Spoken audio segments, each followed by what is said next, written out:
Hello and a very warm welcome to the Deutsche Welle World Economic Forum debate, coming to you this time from Jakarta, the capital of Indonesia. Now, Indonesia is a country which spans some 17,000 islands, and just 6 months ago, a new government was sworn in here. Economically speaking, East Asia remains the fastest growing region in the world, in a world which is still recovering from the global financial crisis. Now, many argue that the underlying factor behind every financial crisis is one thing: the absence of trust. Can we afford to live in a world where there's no trust in the way business is done? Our proposition today is trust or bust. How can trust be strengthened at the intersection of business and society? To discuss this, I have a wonderful panel for you. Let me introduce you to them, starting with Atul Singh. Atul Singh is the Group President, Asia Pacific, of the Coca-Cola Company, the world's largest soft drinks maker. Frankie Usman Wijaya, Chairman and CEO of Sinarmas Agribusiness and Food, one of Indonesia's largest conglomerates. Suzy Pujiastuti is an aviation tycoon, an entrepreneur, an activist, a school dropout, but above all, a Minister of Maritime Affairs and Fisheries, and a very popular minister at that, from what I've heard. Then we have Iqbal Syed, who's chairman of the Indonesian Trade Union Confederation, confrontational, combative, and charismatic, a voice in Indonesia's labor movement. And finally, Mark Vizo, President and CEO of PACT USA, a non-governmental organization for development. Ladies and gentlemen, please join me in giving a warm welcome to our panel.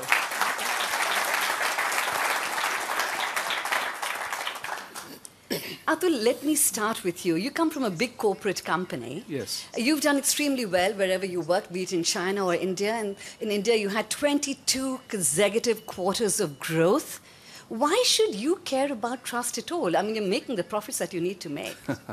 Well, you know, trust is the very basic foundation without which I believe business is not going to thrive.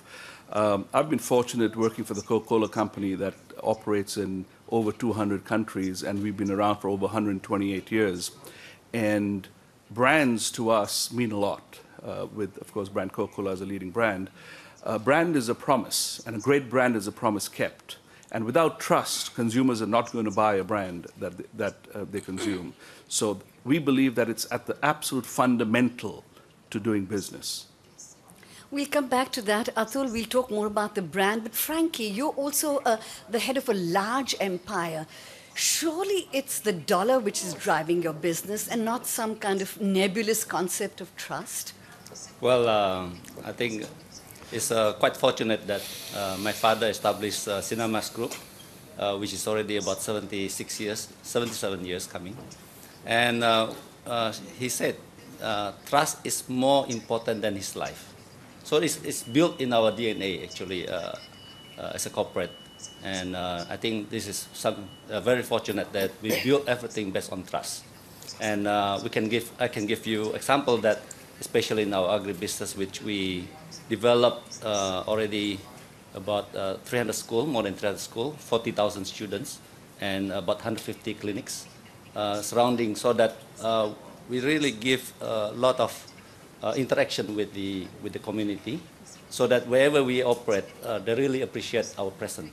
That trust building is also important to interact.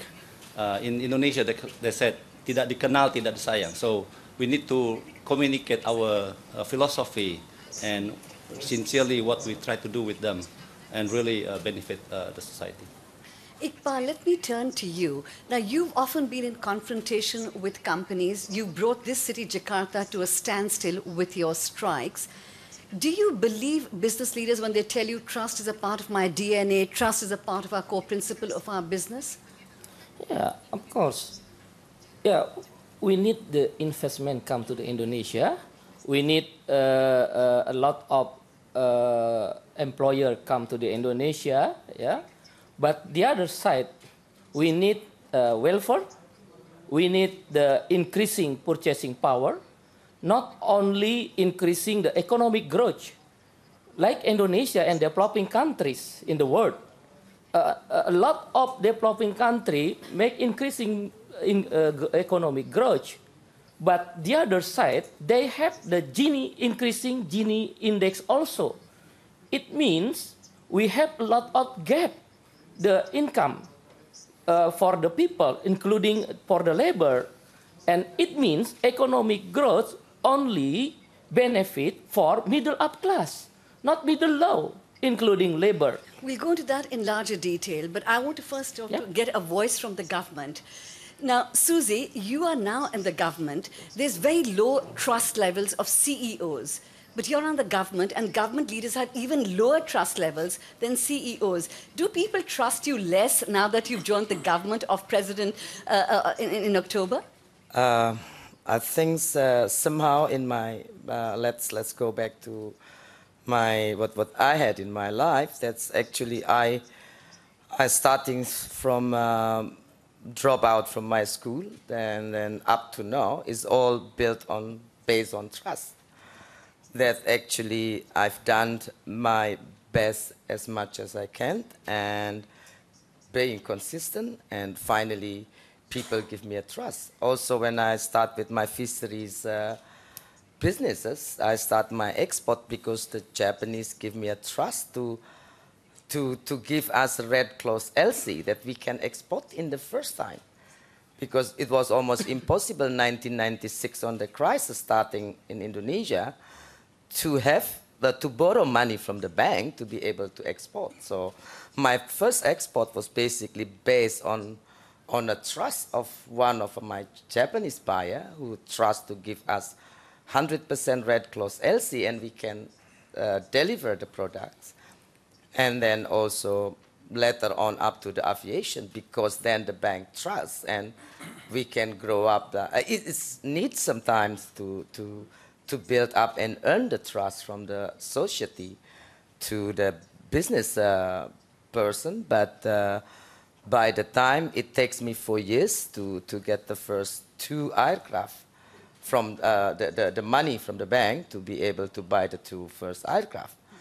And then we had the tsunami service, and then we continue with the airline business because people trust our flights. And so you've moved from business to government. Have you seen your trust levels drop since then?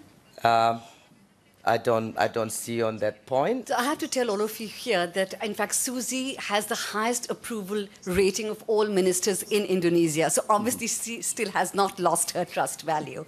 Let me just draw in Mark at this level. Mark, you work in development and you often implement projects for governments in different parts of the world, as well as for foundations like Coca-Cola. 150 projects in 30 countries. How difficult is it for you to convince people that trust is a currency which is important for the greater good of society? Well, I think it's a fascinating question. I mean, trust is such an emotional, personal thing. And so how do you take something that's so intangible like that and somehow quantify it and make it tangible like a currency? That in of itself is a challenge. Trust is, I think, hard to get and easy to lose. And so I think that where it starts by the very essence of why there's an engagement. Do people, it's no different than with individuals or families or communities. It all comes from a genuine sincerity. And if there's a genuineness of shared values, of shared intent, of a translation from stakeholders to joint shareholders of something, then you have a good basis for that dialogue that can through transactions of fulfilling the promise, be proof points of why we should have that trust. You see, now all of you have made a very strong commitment to making trust a core value in your business, in your operations, in your lifestyle. But the statistics show that, in fact, just 20% of the general public believes what business leaders tell them and believe that business leaders take ethical and moral decisions. And yet, a survey by Edelman shows that 86% of the general public believe that it is possible for business to take decisions which are for the good of society, at the same time they enhance profit. So obviously there's a big gap between the perception of the general public about trust and what they believe can be done. Frankie, let me start with you again on this issue. Now, your company, Sinar Mas, has had a rough time. You had a stage in 2009, 2010, where various multinationals boycotted palm oil from your company, Nestle and Unilever. Then recently in 2013, you had another problem with smog and haze due to the burning of palm oil plantations. Yours was one of the companies which was singled out as being perhaps responsible. How do you deal with this drop in trust? How do you reorganize your value chain to make sure that the trust comes back from the people? Well, it's a very good question, and thank you for the question, because this is the opportunity for us to really clarify and gain the trust back. Actually, we have done a lot in the sense that for the policy which the government has given us, we always try to do more than that. For example, zero burning policy. We have adopted that for the, let's say the government said, this year start, and then we already started 3 years back. And also non-pit planting. Actually, the government already given us 3 meters that you could plant below 3 meters. So we have said with zero pit soil planting for the few years back. So these are the few things that we have done, but I think we have not been communicating that enough. So maybe this is a good platform to really communicate each of initiative that we are doing. And actually, I'm also very fortunate to co-chair the PISA Agro so-called Partnership for Indonesia Sustainable Agriculture. So how can we also help not only just ourselves, but the industry itself, the palm oil industry, and other crops to be sustainable. And that platform really built trust together between the private-public partnerships. And how can we build that trust? Basically is to have the measurement, the KPIs, and really they feel that the sincere care is there.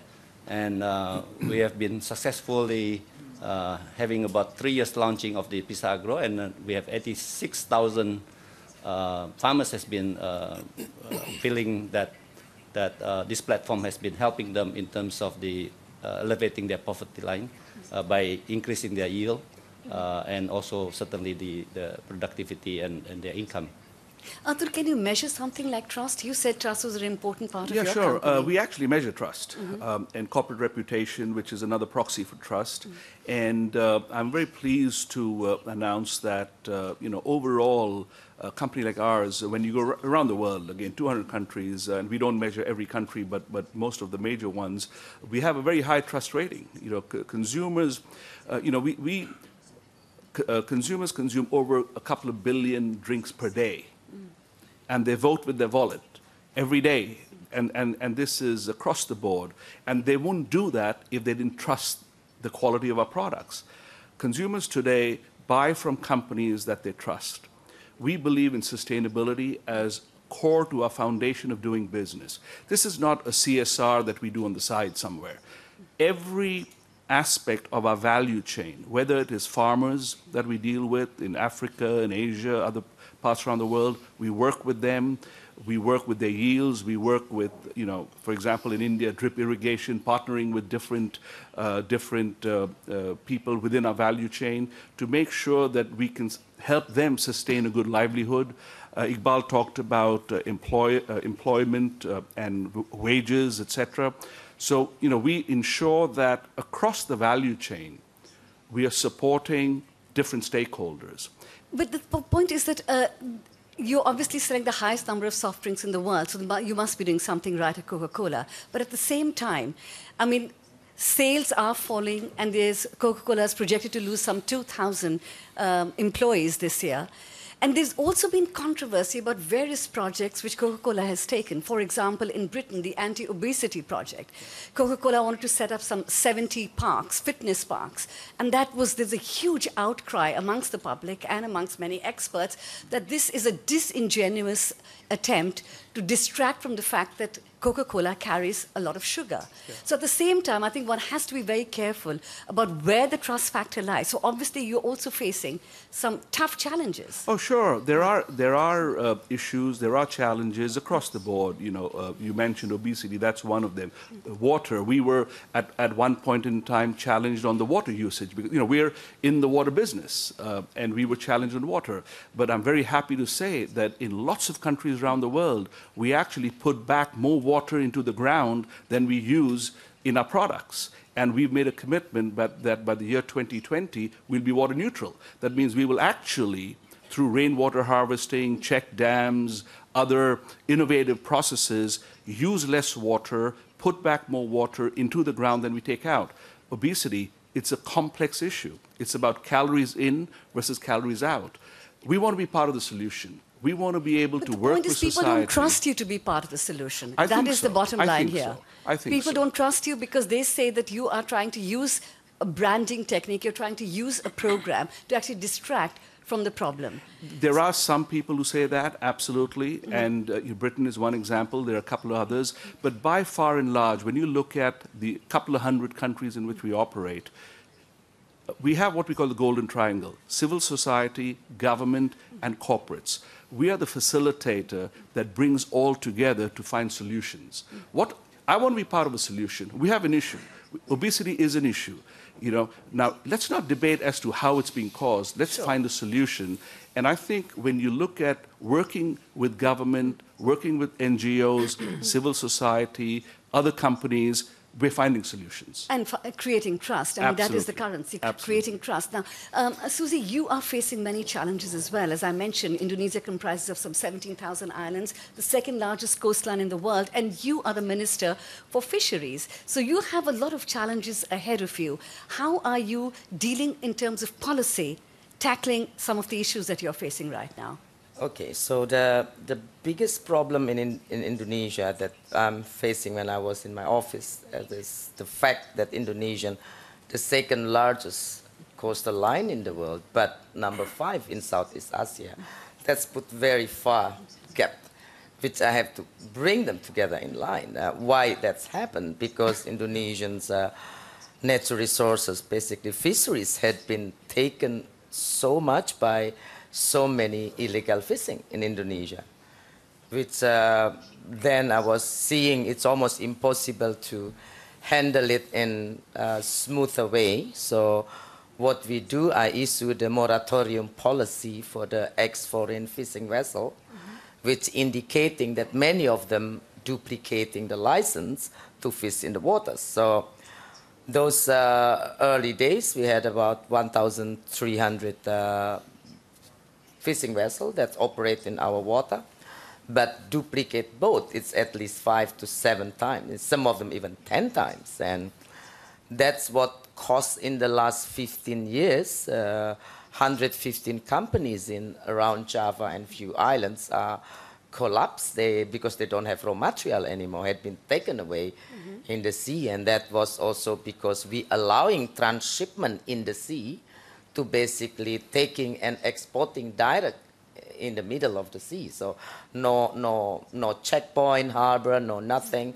So the second policy that I made was the banning transshipment in the middle of the sea. So everything has to go to the port and checkpoint.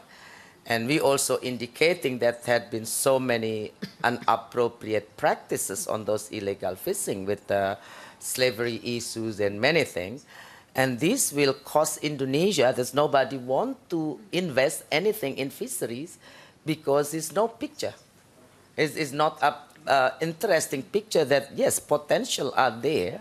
And actually we can be one of the most dominant and important player in seafood businesses with our sources size. Yeah.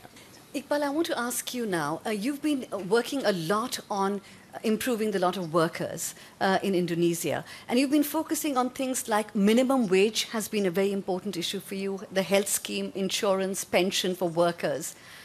How confident are you with the new government here, with President Joko Widodo, that the workers, is there an environment of trust where the workers' needs will be addressed? Yeah. Yes, we have concern about some priority issue in labor. First, about the decent wages against the low wages policies, and social security reform, and against the precarious work or outsourcing, and then against the union busting, and etc. So the new president, the new government in Indonesia, we cannot looking forward, yeah, and make the new regulation for better life for the laborers. For example, in these years, Jokowi president have to sign about the government regulation pension system. Follow the law last year's in the November, president already signed. But until now, president not yet signed for the pension system. Why? You know, we need the pension system. I don't know why not. I don't know.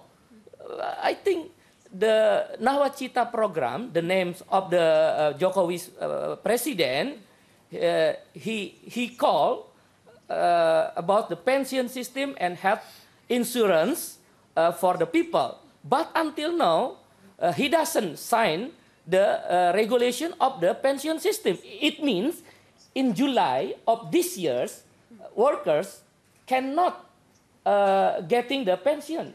No implementation of the pension system in Indonesia.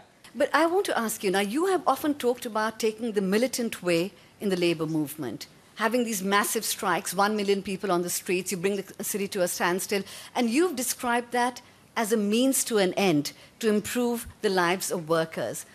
But will that create trust? Will companies trust you if you bring things to a standstill? Yes, because we don't understand what do we do. When government still interest and focus only in fight the lot of investment, but the other side, the government cannot implement it, the rule. The rule is already, the law is already, but cannot implement it. Like decent wages, pension system, health insurance, labor still limited getting the health insurance. A lot of people, including labor, come to the hospital, refuse from the hospital. This is problem. A lot of outsourcing in the state-owned enterprise. State-owned enterprise have the government, but still use the outsourcing or precarious workers. Frankie, how do we get out of this paradox? Now, this is a problem which is not, it's universal, it's just not limited to Indonesia, where you have growth, but that growth is unevenly distributed. There can be no trust if there's uneven growth and the disparity between rich and poor keeps growing. I certainly agree about this. Parity has to be bring to the closest as possible. And to be fair to the Jokowi's and JK administration, I think they're just 6 months. So there's a lot of problems that has to be what you call it, prioritized. Certainly, this is very important priority for the labor issues. I think, but I have a confidence that our government is doing the right things. First, of course, because of the currency has been weakened, because US dollar has been strengthened against all other currency, and then the commodity prices came down quite substantially. So the buying power has been reduced by 20 to 30%. So that is maybe one of the consideration in terms of the priority in how to make sure that we're coming out from this temporary slowdown, so that everybody can gain from this economic growth. I fully agree with Iqbal that we need to put more attention on that, how to find the middle ground to make sure that when the company grow, the country grow, the workers also feel their what you call it, welfare will be taken care of. So I think that is a very fair statement, but we just have to be a little bit patient, because as again, the president has said, we're just 6 months. There's a lot of debottlenecking that has to be done. So that trust has to be developed among within with Iqbal stakeholders and the government. Yeah, I might say I mean, this is the thing I see in this new government. It's a big, actually, how you call it, they're very keen to change things. And change is also a word that is attract me to join, to take the part of the government role. And it is a lot of things that we have to change from a different management perspective, and also in a way that the economy had been growth so far. I do agree with what Pa Iqbal said, that's the growth of the economy is not reflecting into the prosperity of the basically the lowest or the group of people, that is the labor and really the people in the villages. But I think the government put already the effort and the interest that they are. Of course, we have to battle. The first thing is the fuel subsidies that had been taking so much of the country money every year. We almost spend 400 trillion. This is about $40 billion into subsidizing fuel. And I told you before that illegal fishing is using almost a quarter of the whole country fuel consumption. Right. So you see those subsidies had been misused and had been hard for the country. And now without this inefficiency in fuel subsidies, we're expecting that we can do better. And we see we struggle with the budgeting month also. Since also, and I see we cannot change that much either in this year of budgeting allocations, because the budget that we are running and spending in this 2015 is basically designed by the government before, with different priorities on things. So, yeah, because fuel subsidies, as I've been reading, is a very controversial issue in Indonesia. Let me just bring in Atul once again, and turning away from Indonesian politics for a minute. Atul, as we were talking about, I mentioned those anti-obesity campaign just as an example of public trust. Now, obviously, Coca-Cola is doing a lot of other work which is trying to contribute back to society. But to what extent is trust a competitive advantage for a corporate company like yours? Oh, I think it's a huge competitive advantage. If consumers trust you, trust your quality, trust your product, trust the values that the brand, the company stands for, they actually vote with their wallet. They buy your products. AC Nielsen did a study over 30,000 consumers around the world. And in fact, it was interesting, that study found that, especially in Asia Pacific, in Asia, 64% of consumers were actually prefer to buy products from a company that they would trust, and a company that would work towards sustainability, towards the environment, towards social well-being.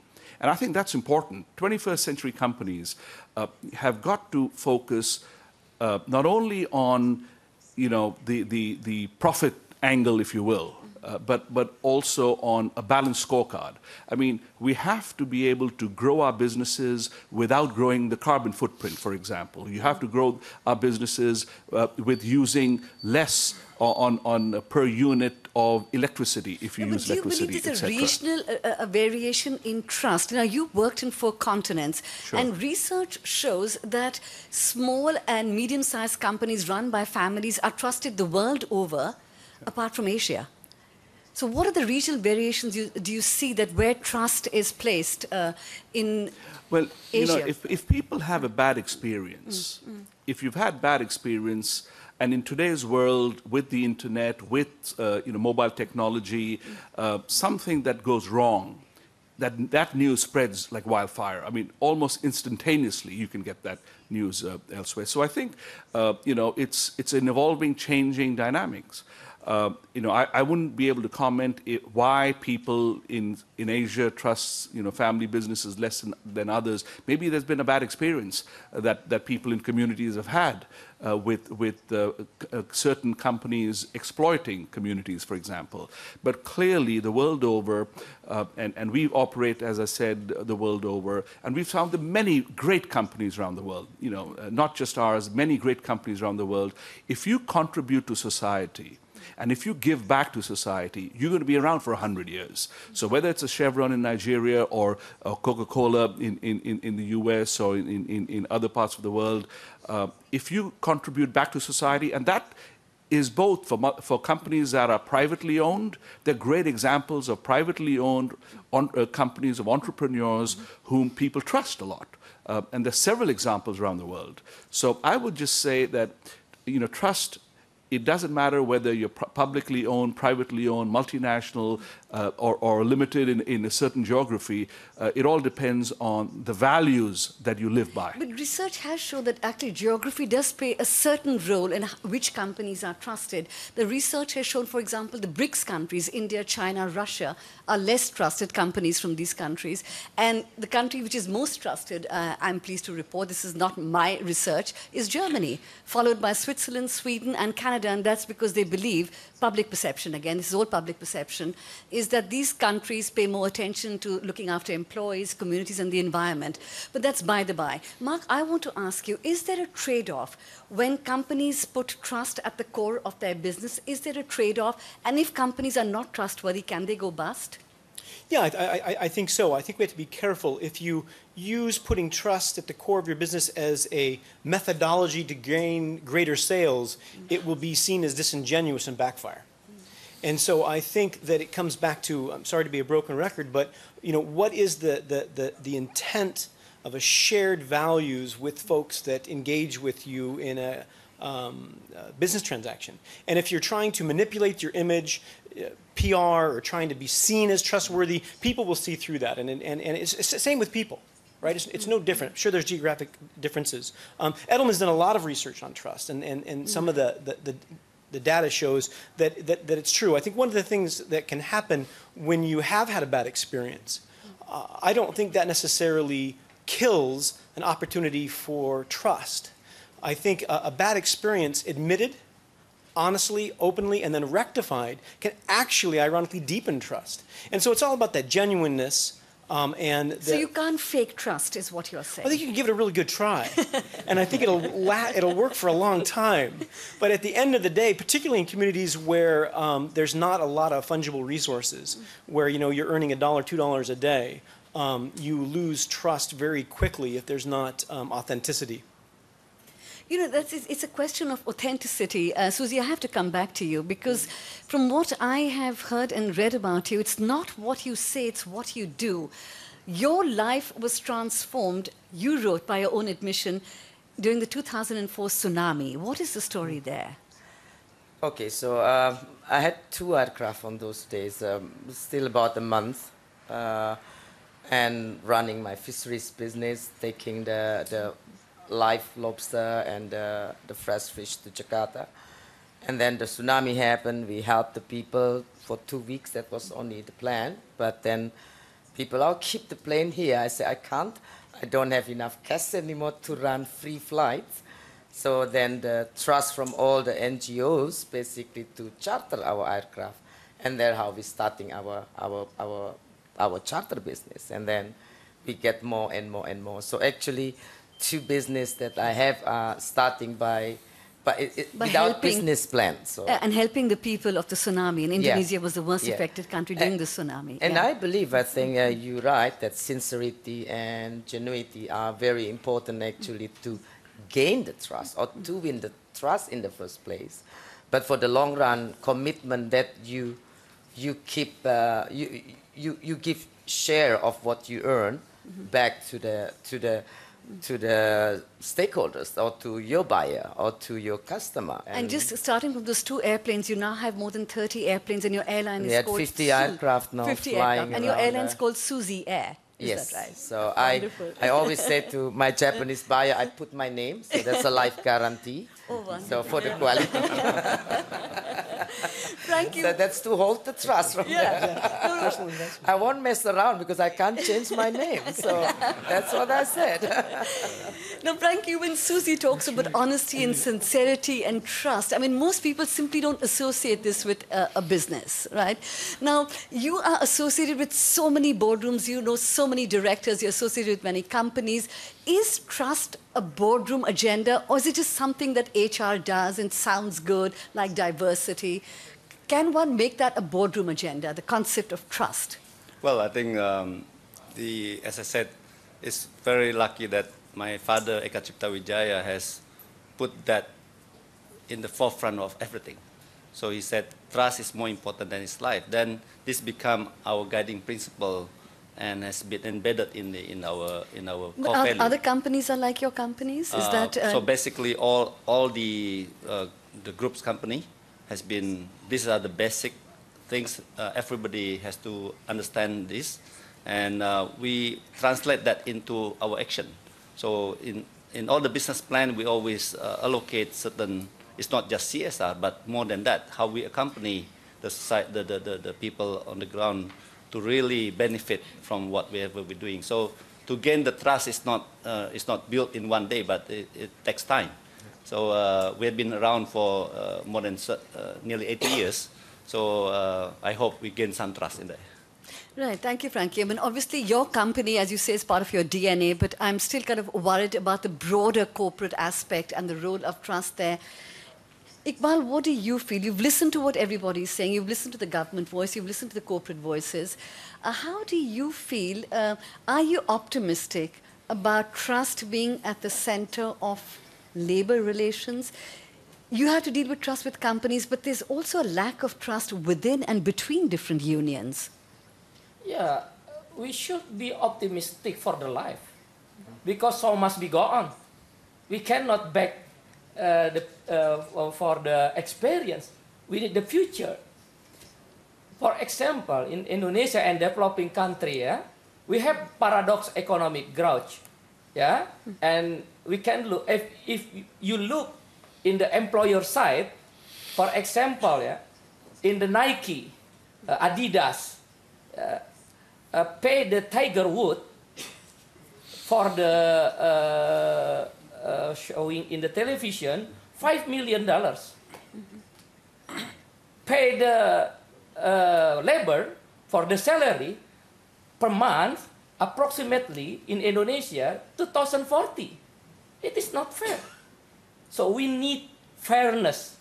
We need fair trade, not free trade only. Okay, there's no one here, I think, from Nike at the moment to respond to your comments. I want to ask you, Mark, a final question. Listening to what Iqbal had to say just now, is there a disconnect about what we mean by trust? A company means by trust delivering on time, giving a good product like Coca-Cola.